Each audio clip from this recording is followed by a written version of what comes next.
This is Law & Order, SVU, Season 1, Episode 2, A Single Life. We open up to find Olivia Benson getting groceries like a normal person. She's buying a tomato, if you need to know. And when she walks out, she sees a crowd of people all gaping at a crime scene. Is it a jumper?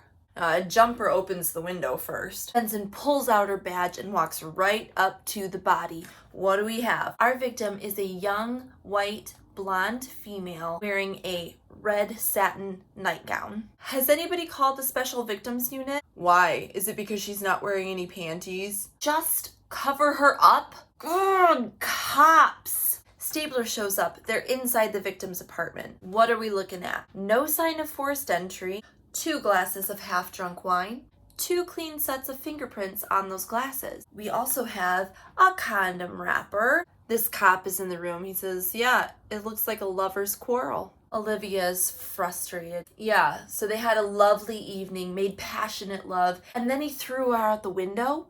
What are you getting at? Rape, dummy. No, I said no forced entry. It doesn't have to be a stranger to be rape. Yeah, well, she wasn't exactly in her refusal outfit. Stabler jumps in. I'll handle this. The other cop walks away all pissy because they're all politically correct and respectful of the dead or something. In lieu of a theme song, I'll just tell everybody to buckle up because this is a nasty one. We're at the precinct and they're running over all the clues that they have. The victim's name was Gretchen Quinn. She fell 8 stories down from her apartment, but was it really a fall? It looked like she was shot out of a cannon, cleared the sidewalk, landed on a car. What could have propelled her out? An ex-boyfriend, sheer testosterone. Was it rage? Anybody ask the neighbors anything? Nobody knew anything about her, except that she carried a laptop. She was a writer, and judging by the list of titles, she wrote very provocative stuff. Provocative stuff? Super provocative stuff. You know, provocative stuff. They're looking through her planner. She's a weekly psych appointment. Benson and Stabler go back to try and glean some more information from the neighbors. Nobody saw anything, but Stabler gives Olivia this look, and you feel that look. Ooh, what is that? Sexual tension? Because I'm here for it. We're all here for it. Anyway, we detour to Stabler's house where he manages to garbage disposal his son's turtle. And we also detour to Cassidy in court where he flubs some terminology. He can't remember the word for fondling a dead person and he makes an ass of himself. He's only been on Special Victims Unit for like 8 months, so he's still learning. If you're Googling it right now, it's necrophilia. We're back at the precinct. We've had 0 luck contacting any next of kin. Geez, who knows her story?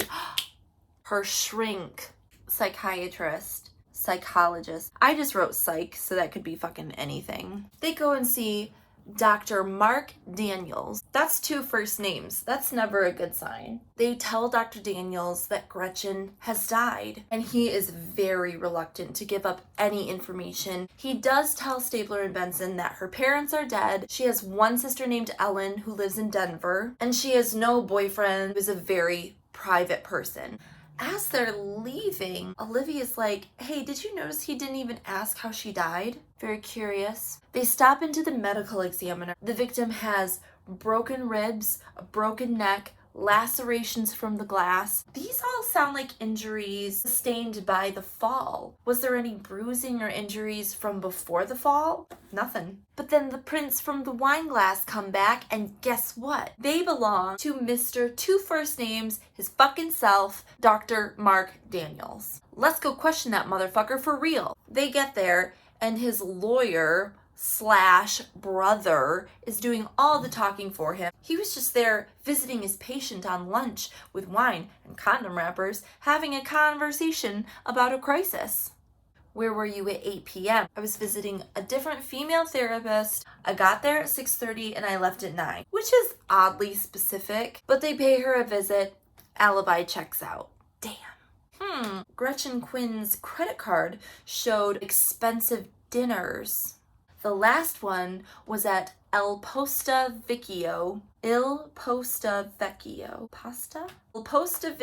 for around $300. So they go to this restaurant that I cannot pronounce, and the waitress remembers her. She was with Dallas Warner.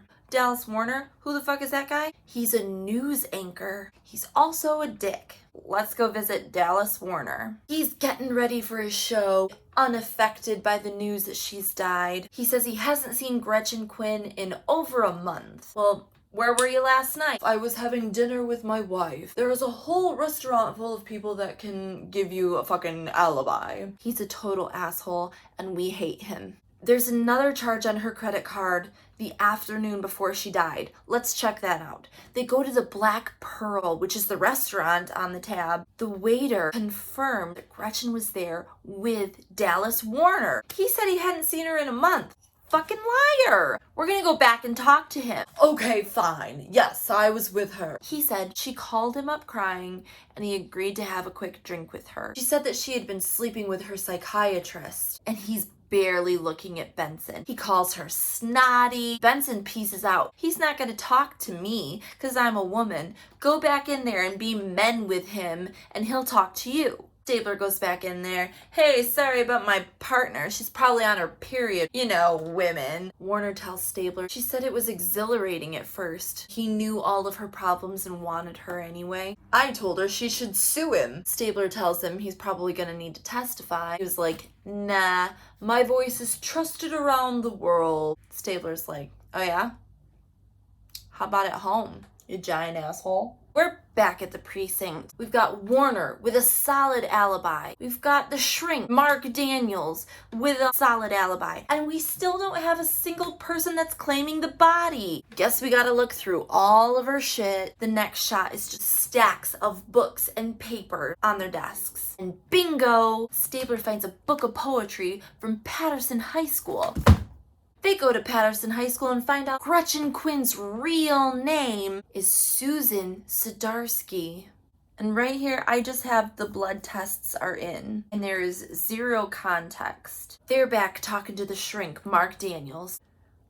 Gretchen showed classic signs of childhood sexual abuse. Overly promiscuous, always seeking approval. Her father started abusing her on her 13th birthday. She has a trust fund, but she never touches it. She had joyless, anonymous sex. She'd pick any man on the street as long as she picked him before he picked her. I bet the psychiatric board is gonna find this very interesting that you were sleeping with your patient. You are fucked, because you suck. We detour to Stabler's house, and it's bedtime, and Stabler is deeply bothered that it was her father that was raping her. His wife's trying to change the subject. He's just nonchalantly stripping down to the smallest pair of underwear you can imagine.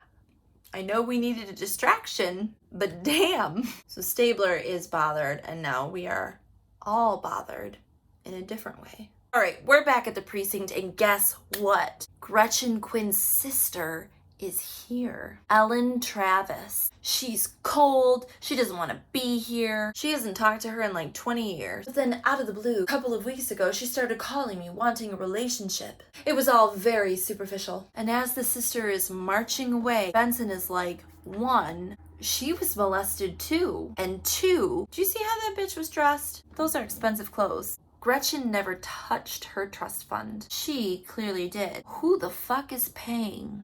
We're gonna use these newfangled technologies on the computers to look into the Sadarsky Trust. And guess what? The sister Ellen does have her own trust fund account, and it's managed by her father. What? I thought he was dead. Nope. He lives in New Jersey. Stabler and Benson pay him a visit at his shoe company. And when they break the news that his daughter is dead, oh, he falls apart because he thinks it's his 10-year-old daughter he has with his new wife at home. No, your second child. Oh, okay. So that night, everybody's gone home and done their own thing, and Olivia's working late. The chief is working late too, and she stops in to have a moment. The chief shares a touching story about how his wife died and how he's just dying to go back to alcohol just to numb out. And Olivia draws the connection. It's like our Vic. She slept with every guy that she could just to find oblivion. And the chief says, if you get in her head, Olivia, you're gonna find the perpetrator. He was not drinking because he's a recovering alcoholic. So the next day, they're all sitting around. What is the motive? Who is the perpetrator? And it hits Olivia. It's the father. One thing is clear. To get to the dad, we have to get to the sister. So Olivia books it, catches Ellen just as she's getting in the taxi to leave. Do you know you have a 10-year-old half-sister? You know what's going to happen to her. Same thing that happened to Susie. And it's the same thing that happened to you. And that convinces her. So we cut to an interrogation room. And sitting in there is Robert Zdarsky. And in walks Ellen. And he goes to give her a hug. Don't you even fucking think about touching me. He denies all the abuse that she accuses him of. You killed Susie. I wasn't around. Not the other night, when she was a child. I think you're making a costly mistake. The money? The trust fund? Are you fucking kidding me? Stick it up your ass. Susie called that blood money. Because when you raped her, that was ancient history. Let it rest. Well, see, that's the fucking thing. You know that woman detective? They're talking about Benson. And guess what? If I remember things now, I can tell my story to a grand jury because there's a stupid statute of limitations that they were worried about. Well, I have a new family to worry about now. Well, I know. That's why this whole shit's come back up. To me, it feels like it fucking happened yesterday. Every day of my life. She takes out a letter. This was faxed to my husband and he sent it to me. Do you want to hear it? Doesn't fucking matter. I'm gonna read it to you anyway. And she starts reading this letter from Gretchen that turns out to be her own obituary. And we find out at the exact same time that Benson and Stabler find out Gretchen Quinn threw herself out that window. But not before implicating the men in her life that were taking advantage of her. Her psychiatrist, Dr. Mark Daniels, the news anchor, Dallas Warner, and her own father, Robert Asshole Zdarsky. And that was Law & Order SVU, Season 1, Episode 2. Jum jum!